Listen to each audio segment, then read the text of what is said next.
I wanted to share with you about smart jailing. I call it smart jailing because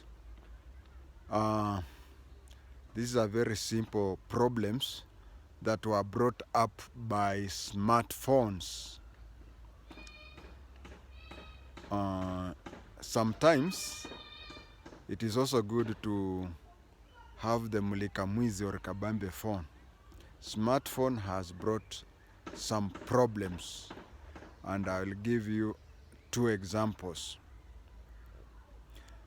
There is this surgeon at Kenyatta National Hospital.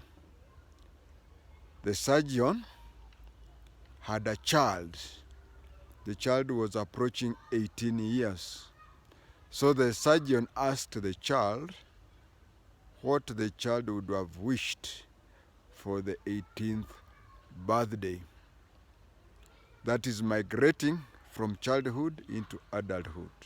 The child wished for a phone, preferably a smartphone. The surgeon decided to buy a smartphone for the child. He could afford a smartphone, but somehow he met somebody who had a good phone, a good smartphone, which he was selling at a throwaway price. The surgeon bought the phone.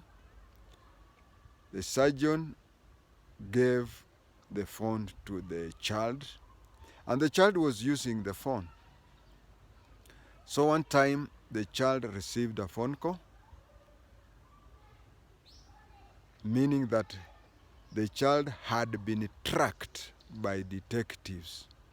They arrested her and placed her in cells. Then the truth came out that it is the father who gave her the phone. So the father was taken in, and it came to be that the phone, the smartphone, had been stolen from somebody through robbery with violence. As we speak, the father has spent more than 10 years at Kenyatta. No, he used to work, he was a surgeon at Kenyatta National Hospital, and he has spent more than 10 years at Kamiti just because of buying a smartphone which is stolen. The second case of a smartphone, but this person did not handle the smartphone. What happened was that somebody was walking around somewhere in Kenya, and as he was walking around, he lost his identity card. He did not know how he lost his ID card. But here is the story. He never reported the theft, the loss. He never reported the loss to the police. He spent a long time, and there was a time when he was to do some transaction which necessitated for him to have an original ID.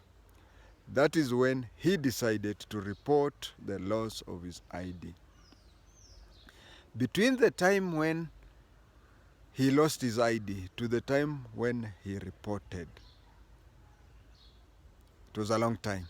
So I request you, when you have an ID and immediately you discover that it is either lost or stolen, make a report immediately.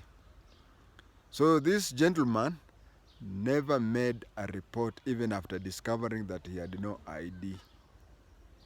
And the only thing that made him report was he was supposed to take a transaction which required an ID.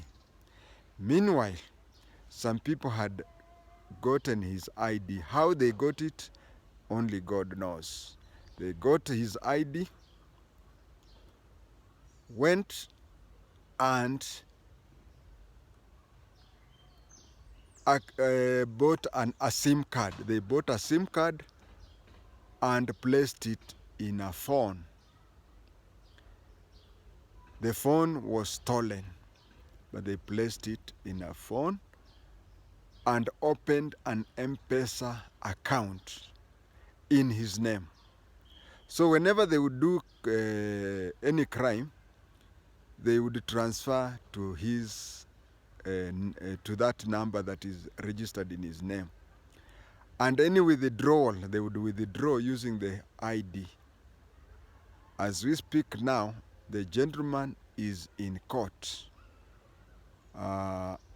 He has been charged with robbery with violence because a lady was walking and her handbag was snatched.